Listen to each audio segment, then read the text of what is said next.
Hello, everybody. Good morning. I'm Wilson. Hi, everyone. My name is Vicky. Welcome to the 4th edition of the Gardening with Edibles. The Gardening with Edibles initiative was launched 6 months ago. I'm pretty sure a lot of you have requested for seeds from NParks and started growing. And some of you have even harvested your own homegrown edible greens. Congratulations. Yep. So in the past few sessions, you have learned from our colleagues how to start your seedlings, transplant them, and even harvest the fruit of your labor. Okay, before we move on to the sharing proper, for those of you who celebrate, we wish you a happy Deepavali. Okay, so the first topic that we're going to talk about is something that a lot of people have been asking, which is on the topic of hydroponics. So, Vicky, have you grown things hydroponically before? I can't say I have, but maybe. Okay, hydroponics, right, basically is a method of growing edibles, all right, in this case, edibles. Of course, you can grow any other plant hydroponically. The method, basically, you don't use soil, okay, and nutrients are given to your plants via a nutrient solution. So to start off, I'm going to share with you how you can actually make your own hydroponics kit at home, something similar to what I've shown here, okay? So this is, a hydroponic kit that I made myself at home, and I grow naipai in it, all right, which is a very popular leafy vegetable. So how do you get started? Well, you can go to any store that sell household appliances and so on. You can get a plastic box that looks like that. Okay, avoid using a clear plastic box because light can get through. You'll get algae problems, then get greenhouse effect. They'll heat up the water and so on. So generally, I would suggest you to use a box that looks like that. They will exclude light, right? And then next, you need to make holes into the lid, right? So this is a hole. This is the net pot that I'm going to talk about later, which you will grow your plants and you put it in. So you size it properly. So Hey, Vicky, yeah, have you wondered how I actually make the holes, in the lid? I actually was about to ask you, how do you actually make those holes in your DIY system? All right. So I use a circular drill that looks like that. All right. So I would say that can be a little bit tough for those of you who are not really into DIY. I failed a few times. All right. And it took me a while to get used to it. All right. So this is your circular drill. So for those of you, if you're not so confident, right, you can buy similar looking systems from online shopping platforms, right? Quite easy to buy nowadays. So let me now move on to starting seeds, all right? Normally in soil culture, you will just put your seeds onto your media and you grow it, like what we shared with you in our previous videos. So in hydroponics, there are many different ways of starting seeds.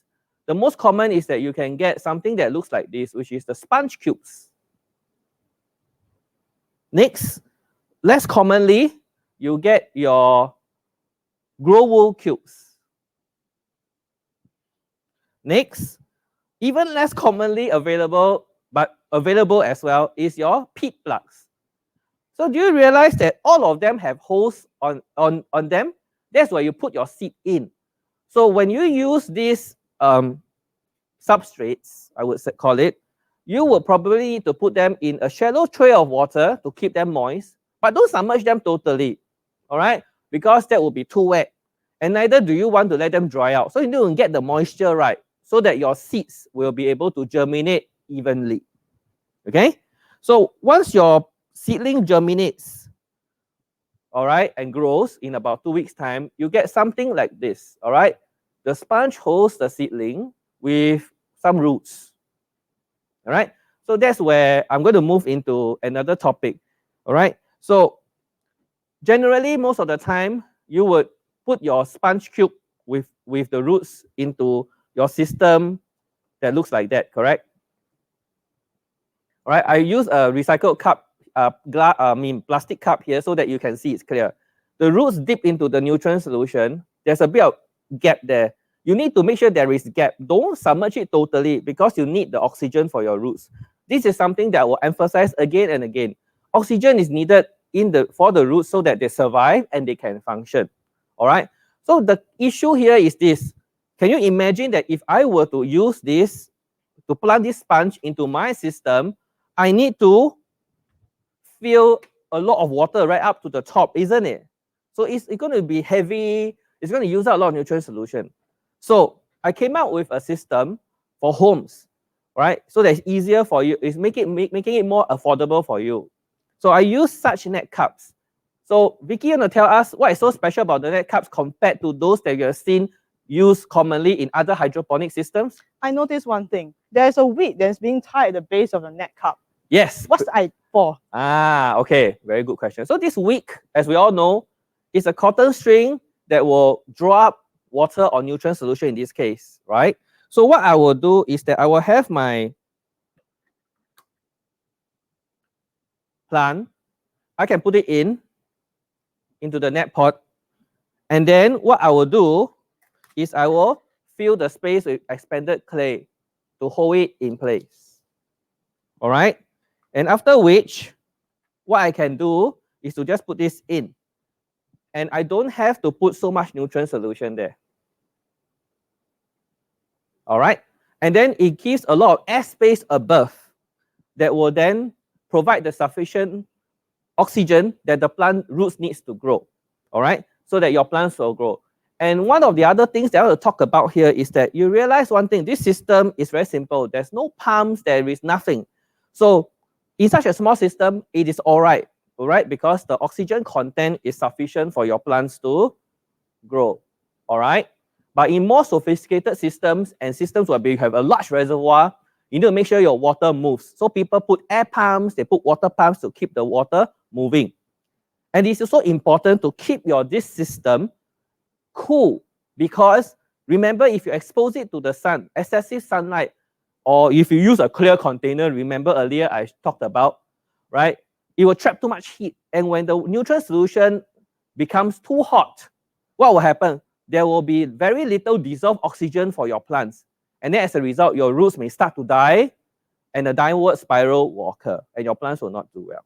All right? So we'll now move on to the next topic that is on hydroponics, that is on the importance of nutrient solution. Vicky, on your hand, you have 2 meters, right? Yes. Actually, I've been wanting to ask you. People always use these 2 meters. One, the pH meter. The other one is the EC meter.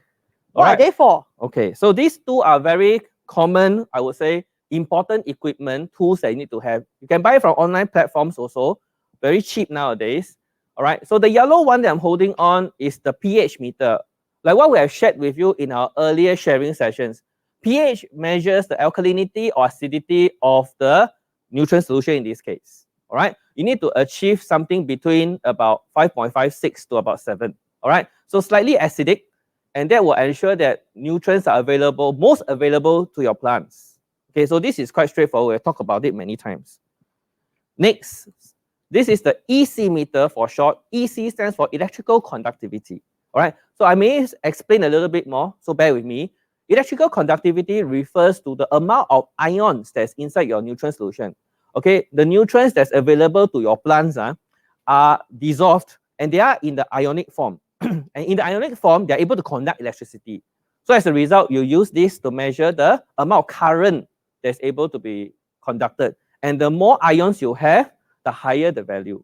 So generally, people will ask you to keep it at about 1.5 millisiemens per cm, okay, for your low nutrient crops like your kangkong, your lettuce. Okay, for the high nutrient demanding crops like kale, kailan, you need to go above 2.5, and fruiting vegetables even higher, around there, 2.5 to 3. All right, so bear in mind that the nutrient solution, when you freshly made, that's the level you want to keep. All right, but over time, as your plant grows, they will start to absorb the nutrients up. So you imagine that some ions are taken up, some ions are not. So as you can imagine, over time, it becomes depleted and not so balanced. So that's the reason why for simple static systems like that, people will ask you, or the manufacturer will tell you to change the nutrient solution every 2 weeks and refresh it so that it does not lead to nutrient deficiency or toxicity issues. Okay? So I hope that the nutrient solution part, I give you a brief idea, all right, of what pH and electrical conductivity is all about. Wilson, can I ask you a question? When you say that you need to change the nutrient solution regularly, do you mean to say throw away the whole solution, or can we actually recycle the solution? Okay, without the tools without sophisticated tools, okay, it can be quite difficult to ascertain what's inside. So most of the time for home systems, we will ask you to pour out the nutrient solution and make a fresh one. But you will be asking me, hey, inside still got nutrients, why I throw away? So you can use this to irrigate your normal houseplants or vegetables grown in soil, no problem.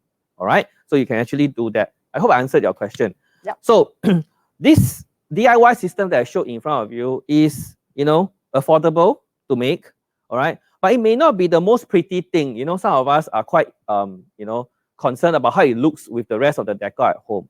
So let me show you something here. By no means I'm endorsing it, but just giving you an example. This is also bought from online platforms. This is a automated system, all integrated. So you have the grow light here. So I can grow all my edible plants hydroponically indoors, even I don't have enough sunlight. Okay? It has a timer set in it that will turn on and turn off the lights every day. And it has a pump inside, okay, that keeps the water moving so that oxygen gets dissolved into the water, as well as, the root zone is oxygenated. And you can see my roots are pretty healthy, all white and beautiful. Okay? And such a system, is designed to look good so that it can be placed on top of your table at home. It goes with your, interior decor.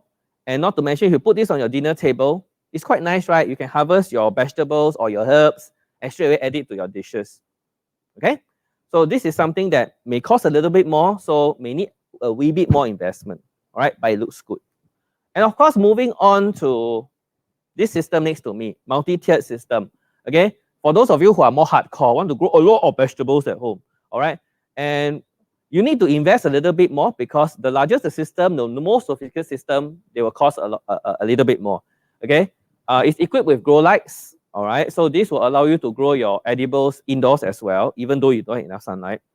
And there is a pump. As you can see, that there are pipes here that it will pull up the water from the reservoir at the bottom and feed it to the plants on the top tier, and it slowly moves down. Okay, and the pump also moves the water. So remember, it keeps the water moving, keeps the root zone oxygenated.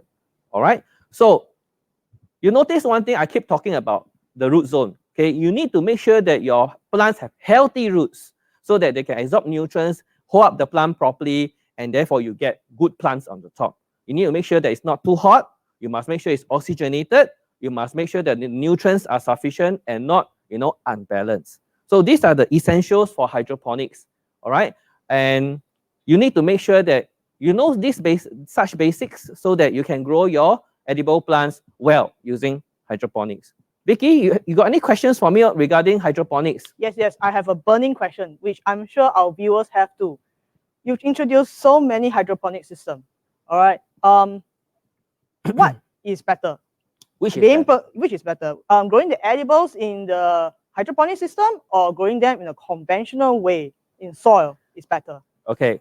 Of course, the most obvious reason why a lot of people want to grow things in hydroponics is because hydro is a relatively clean method. All right, your vegetables have no soil, nothing on them. Okay, some of you are afraid of food safety issues whereby you use animal manures and all that associated with soil culture. So hydroponics is quite clean. So that's one of the chief reasons why people want to do that. But of course, if you go into hydroponics big time and you grow demanding crops like kale, kailan, cabbage, tomatoes, and all that, they are not so easy anymore. And hence, you need to have a good grasp of the nutrient levels, the pH, and so on. So therefore, that becomes a little bit on the difficult side. You need to have constant monitoring to ensure that the conditions at the roots are conducive for your plants. Okay, so that is advanced level hydroponics. All right. Whereas if you grow plants in soil, soil is actually a very great buffer. Okay, it is able to resist changes. So as a result, for those of you, who tried growing plants in soil, you realize that you don't have to bother about all those soil parameters all the time. Whereas in hydro, you actually need to ensure your plants grow well.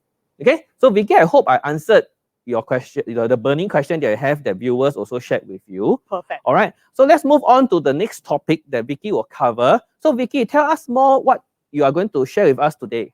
Okay, what I'm going to share with everyone here is also something related to hydroponics, and that is growing edibles in the aquatic way. As you can see over here, I have some examples. First thing I'm going to show is actually very popular herb that we always use in desserts. All right, and we also seen that pandan always grow in soil, but do you know that pandan can also be planted in water too? Now I'm going to show you one kitchen hack, a very simple one in fact. I bought this from the local supermarket. People normally will actually harvest the leaves for the users, and what do they do with the stem? They'll just throw away, yeah?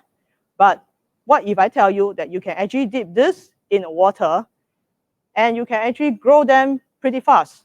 In fact, I have pre-grown this one for about 2 weeks. All right, and you can see that roots start to appear at the stem. Okay, and in a month's time, more roots will actually grow, such as this. Okay, so at this stage, you will actually make a choice of whether you want to continue planting them in the water or you want to transfer them into the soil. So if you grow them in water, Yep. preferably you will need to ensure that it has nutrients. So you can use a hydroponic solution. Of course, Vicky, just pass me your pandan. Some of you might be worried about mosquitoes, right? Yep. So a way to do this is that you can use sponge, put around the plant and hold it in place. And because it covers the cover, it denies mosquitoes from getting in and laying eggs. So therefore, it reduces the risk of mosquito breeding. I hope that gets you along so that you can grow your water plants nicely. All right. Thank you, Wilson, safely. for the advice. Okay, so Yep. what's the next vegetable or edible you want to tell us? Next is tada, water chestnut. Now, water chestnut is actually very easy to find in the market, and to grow them is also very simple. All I need to do is to just dip the whole comb into the water. All right, as you can see here, tiny little green shoots will actually develop. And from here, you can actually transfer them into this whole pot. So in this pot, we grow it hydroponically as well. Mm. Usually, you will bury the comb in some soil in a pot, and after that, you put it into your tub of water, all right? Or you can grow it in mud as well, lotus mud, So in this case, it's a cleaner method. We grow it in Lika, and then I put nutrient solutions, okay? Yep. So therefore, it's almost like growing this hydroponically as well, right? Yeah. And because this is an aquatic plant, so it's important to either partially or fully submerge this in the water. The root zone, okay? Yeah, only the root zone. And I would like to also add on one point is that water chestnut is actually a native plant to Singapore. So if you are looking for edibles and native, this is it. So you have an edible native plant to work with. Quiz time for Wilson. Although I'm sure this wouldn't be so difficult for you. Any idea why is this? It is my mustache. No lah, just joking. Okay, this is actually the water caltrop. All right, it looks like a pair of buffalo horns. Some people say it looks like a bat. So this water caltrop, this big thing that I'm holding, is actually the fruit of the plant. It is sold during the mid-autumn period in Singapore. Now mid-autumn is over, so if you want to get this, you probably have to look out for it during Mid-Autumn Festival around there, then at next year. All right. Yeah. So Vicky, you want to tell us how do you actually eat this and how do you grow it? Okay, let's start off with eating the things Singaporeans like to eat. Now, all you need to do is just boil them over medium heat for half an hour. Allow it to settle and cool. So once done, you just need a nutcracker to crack open the shell. Now this shell, be careful, it's actually very hard. It's as hard as a crab. So try not to use your teeth to bite it. Otherwise you bogey. All right, now it's the growing part. To grow this is also simple. It's the same as the water chestnut that's being shown earlier. all you need to do is just dip the whole whole fruit into the water. Green shoots will start to appear over here. Okay? And once you've seen this, the next step is to transfer the whole fruit into the wet soil. And soon you will be able to actually have a very beautiful aquatic floating plant such as this one shown here. Very pretty, huh? You see the leaves are in a concentric circles, very, very architectural to look at. Okay? So I hope that I answered the question of growing and eating part. Now, enough of the common edibles that we can find in the market. Next, I would like to show some special, unique edibles that you can only find in ethnic markets. Wow, this plant quite cool, eh? You can see that it has produced flowers, and everybody loves flowers, okay? So this edible plant with beautiful flowers, and it smells quite nice, you know, reminds me of curry. So, Vicky, what is this plant? Tell us more about it. Right, this one is actually known as the rice paddy herb. It smells and tastes like cumin. You are right. And for those who actually have visited Vietnam, I'm sure this is also no stranger to you. As you can see that this is actually being popularly used for Vietnamese cuisine such as sour fish soup. And over here, locally actually use it to make into cuisine such as curry as a flavor enhancer. Okay. Nice, right? Yes. Yep. Let's move on to the next plant. Right. Okay. They look very similar. This fella looks tidier. But this part looks like it had a bad hair day. Probably some of you just woke up, haven't tidied your hair, right? Your hair looks like that. Okay. So, Vicky, who is this?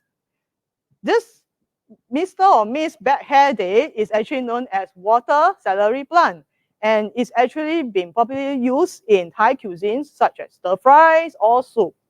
Wilson, would you like to show us or tell every one of us here, how do you normally propagate and grow this?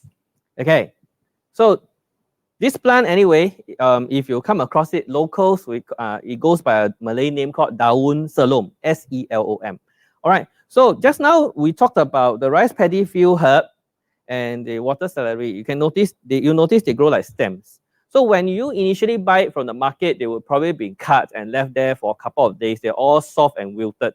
So one of the first things you must do is to put it in some water to let them hydrate, perk them up, okay? And how do you propagate them? Because a lot of people try growing them, they'll just continue to rot, they may not wake up, and they'll ask us, hey, how to do it? So let me share with you how you can do so. So basically, I just use recycled plastic cups here. It's clear so that I can see lah, all right? And also it's clear so that light can get to the plant, all right? So let's get to the basics. So when you buy the stems, you cut them to size, no need too long, say about 10 cm, all right? So I use a hydroponic net cup here. I put the shoots in, about 2 to 3. Don't crowd them, that's important. Then I use leca or expanded clay pebbles, leca for short, all right?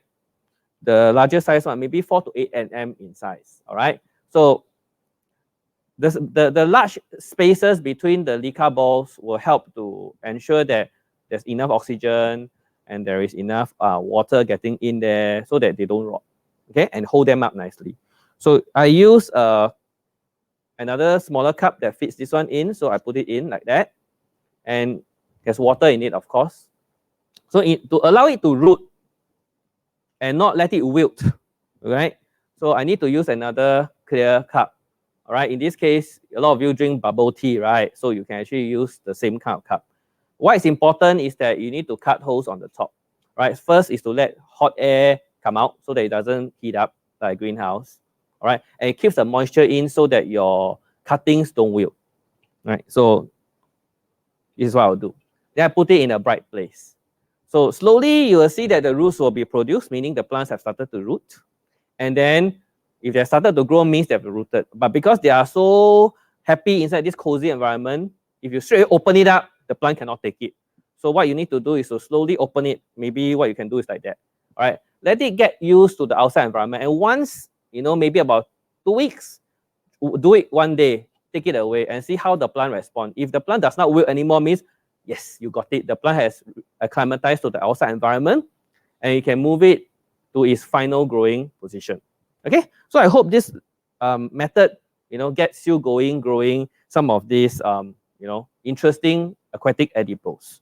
So Vicky, you got one interesting plant here. You see the leaves are so pretty, right? Yes, it's a variegated form of this water celery, and it has very nice foliage color. You see this new flushes of red foliage. Yeah. So what's even better still is that both of this version is edible. Yeah. And I grow it hydroponically as well. Okay? Yeah. All right. So Yep. we have a lot of interesting edibles, to show hydroponics and that's right. Edible aquatics. So Vicky, the next group of plants, you still got a lot of plants to show, huh? So what is this, huh? Okay, Wow. I have some means that actually I would like to share with everyone here. Some examples that we actually grown in Paspanjan nursery.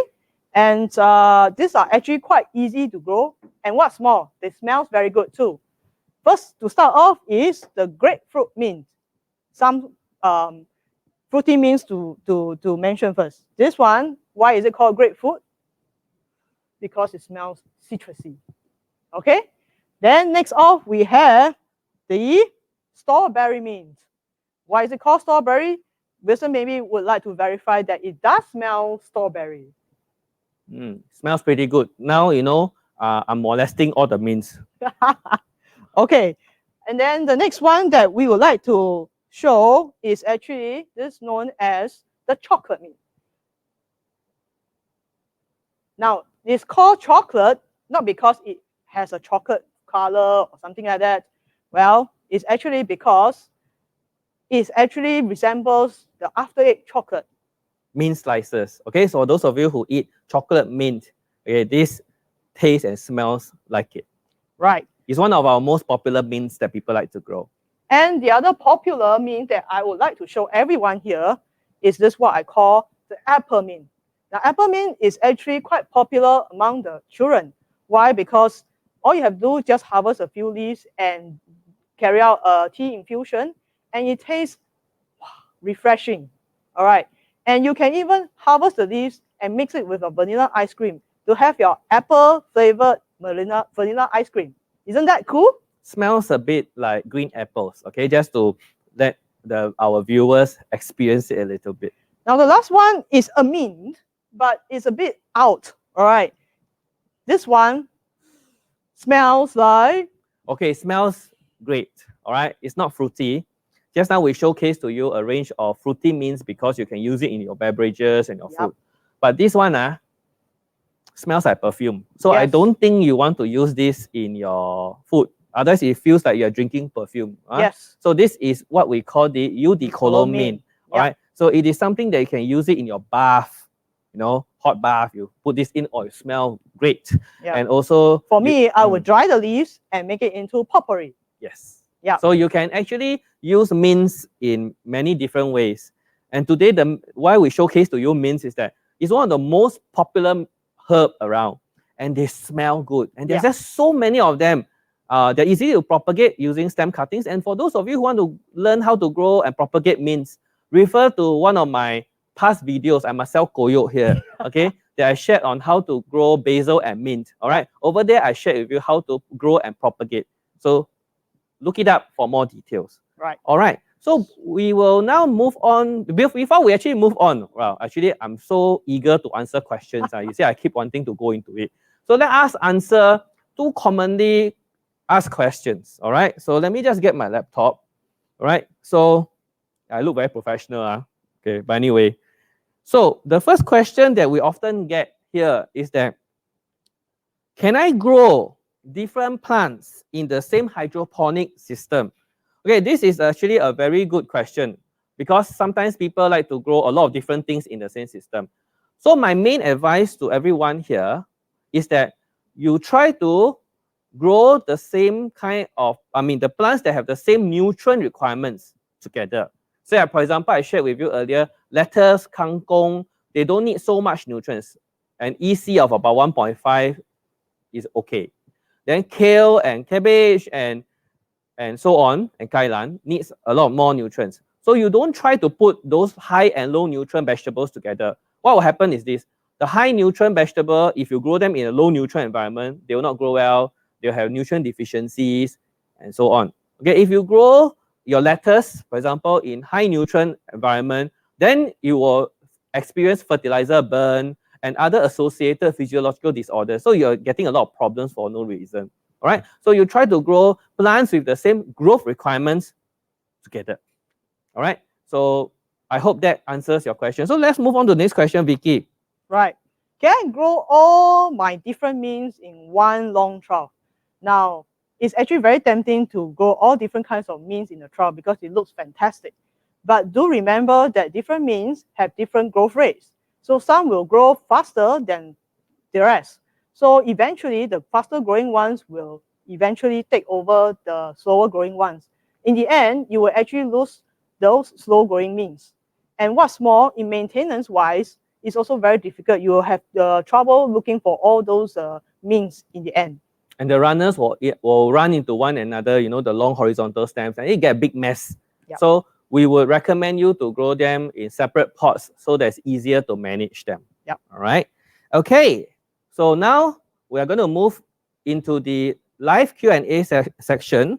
So let's take a look, and let me just pull out some questions that, you know, that we can answer that will help you. So let me take a look. All right.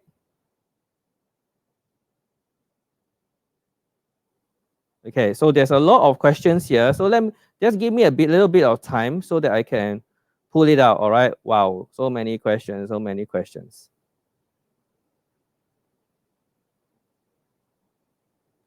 Okay, UK Chia has a question here. He asked, would there be a case of too much sunlight for my hydroponic system? I got algae growth.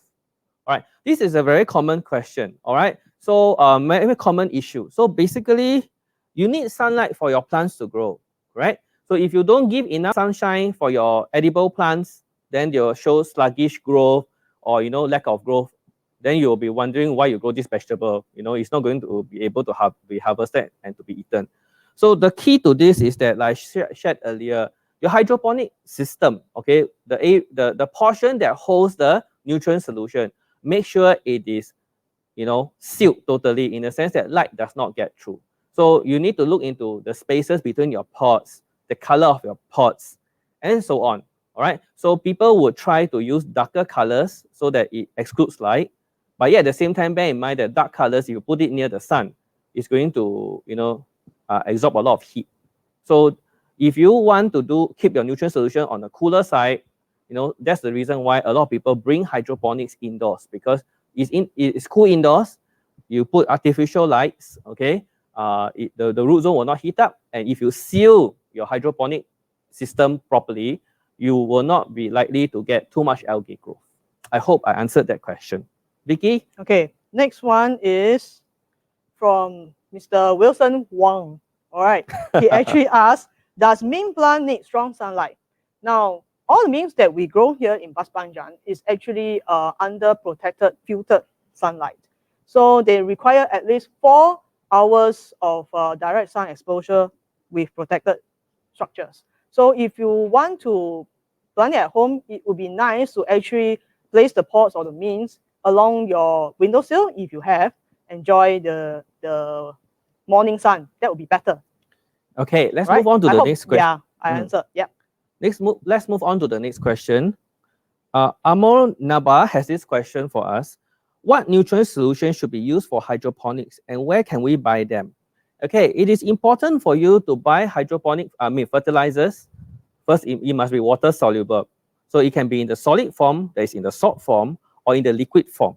All right, you must buy those that is meant for hydroponics, because soil fertilizers, which can also be water soluble fertilizers, they may not contain all the nutrients. So it's important for you to buy hydroponic fertilizers for the purpose itself, because it will contain the nutrients that are needed for plant growth, and the nutrients are made in such a way that is available for your plants to absorb. And of course, special formulations will ensure that the pH is done right. Okay, where soil fertilizers may not have that kept in mind during its manufacture. All right. So the most common hydroponic fertilizer we often call it solution A and B. There are two solutions. And of course, some manufacturers have solution A, B, and C. And of course, there are also manufacturers that only make one bottle solution, one solution. Okay. Regardless the case, please make sure you follow the instructions carefully when making the solutions so that you don't make mistakes, because the nutrients may become unavailable to your plants. Okay. So in short, this is my answer for you. So Vicky, next question. Okay, I have another question from Aisha Kamsia. Sorry if I actually pronounce your name wrongly. She has a question: how to recycle soil? It's wasted to throw the soil, but it has turned color and dry up. Now, if you actually have listened to what Wilson has shared during the community and garden festivals video, all right, he has actually shared that the soil is best to actually pour hot water on it to sort of sanitize it, or you can actually perform a soil Solarization. Yes. Okay. But of course, that's provided you are sure that the plants that previously was planted in the soil is actually healthy. All right. Yeah. I hope that answer your question. All right. So let's see. You know, you guys have a lot of questions. We are trying to keep it to the topic itself. All right. So NParks, our side, will try our best to answer your questions, but I will urge viewers to be focused to this video, so you send in questions as related. All right. Let's see. I'm sorry about it. There's so many comments. Thank you for your participation. Really love the support from all of you. Really, really. Yep. Yeah. So wow. Okay. Evan GST has this question. How do I know how much nutrients for the plant? So like I shared with you, you need to have the EC meter to measure the concentration of nutrients that you make for your nutrient solution. Okay, generally it's about, like I said, low nutrient demand, no nutrient needs vegetables, right? They need about 1.5 millisiemens M, capital S/cm, that's the unit, all right? And higher demanding, vegetables that require higher nutrient content will be about 2.5 for your kale, for your kailans. And then of course, if you have fruited vegetables like your eggplant, your tomatoes, they need to go about higher, 2.5 at the very least, okay? But of course, at the end of the day, please check the fertilizer label, because everybody manufactures fertilizers differently. So those figures that I gave you is just a very brief guideline. Okay, so Vicky, the next question, over to you. All right. The next question is by Marigold. How often to change water while you try to root pandan? Now, as we mentioned, we will try to prevent the water from becoming potential mosquito breeding. So it will be recommended to change water regularly, say every 2 days. All right. I hope this answered the question. Okay, so I have a lot of questions. So a lot of people ask this question, like for example, where can I buy chocolate mint from Pearl Yap and amongst others? Okay, so you can look up our online shopping platforms, all right, and also look at our nurseries, all right. And of course, if once the COVID situation gets better, if NParks, we can organize physical bazaars again. We have stores that sell it, all right. But in the meantime, be patient, all right, and grow your plants at home. So Vicky, next question. We still got some time, so let's try to answer as many questions as we can. Okay. Okay, so you can choose your next question, then you press. Okay. Yeah. By the way, now Miss Pearl Yap has actually asked, where can I buy the chocolate mint? Almost all the nurseries in here, the local commercial nurseries and some of the hobbyists will actually sell chocolate mint. So good luck in finding. Okay, so we have answered, where you can get them. All right. Yep. So I have a question here. Ang Chun Yong asked this question. What is the recommended water temperature for the reservoir for hydroponics? Okay, I would share with you here, under ambient conditions, okay, try to go at temperatures below 30, okay? So about 27, 28-ish under normal ambient conditions is good enough, all right? Of course, if you want to grow cool growing crops, all right, there is such a system called root zone cooling, whereby you can actually use a chiller to bring the water temperature down so that you can grow temperate stuff like lettuce, butterhead lettuce, the more challenging stuff, ice plant, and so on. Okay, they need cooler conditions to thrive. So there's this system called this method called root zone cooling, which chills the water. But of course, that may be a bit of an investment for some of us. So if you want to just grow usual tropical stuff, right? Try to keep the temperature below 30, 27, 28-ish is just nice, because any temperature that goes above 30 gets too hot means what? Like I shared with you earlier, there will be lower dissolved oxygen at the roots, and the roots will not be healthy. And when, again, I want to be very low-so here, is that if your roots don't grow well for you, right, then you don't get a nice plant on top, right? Because the roots absorb nutrients and water for the plant, anchor it. So when you grow plants, remember, grow your roots well. Next question, Vicky. Okay, let me try on this one. From Lai Kiet Chua. My lemon mint leaves always grow dark black spots as its jagged edges. So how do I prevent that? Now, I suspect this one is actually due to moisture. Okay, you probably actually water too much. So this causing the fungal black spots developing. So to do this, probably reduce your watering regime to say once a day, and depending on your house air circulation, if it's quite strong, you can actually water once or twice a day. If not, just have it on alternate days, okay, and you can actually observe and see how. Meanwhile, just cut away the black spots leaves so as to prevent it from further spreading. I hope that helps. Okay, so what Vicky mentioned is quite true, likely a bacterial or fungal issue. So very important when you grow your mints is that make sure you shelter it away from the rain, because their leaves are quite fragile. So if you have heavy rain hitting on the leaves, they get injured, and then that's where, it's like I have a cut on my hand. Then in the surrounding environment, we have germs, right? Bacteria, fungus, they will infect it and cause it to turn black. Okay, yep. So protect it from rain. So I have one more question. Let's see, Okay. Juliana Teo has, won't growing plants in hydroponics system make it easy for plant diseases to spread? Yes, this is a very good comment, all right? Because remember, just now when we grow plants hydroponically, they all share the same water reservoir. So you can have a pump pumping water up, down, and it spreads throughout. All right, it goes from one trough to another, from one pipe to another. So this is actually a perfect recipe for diseases to spread.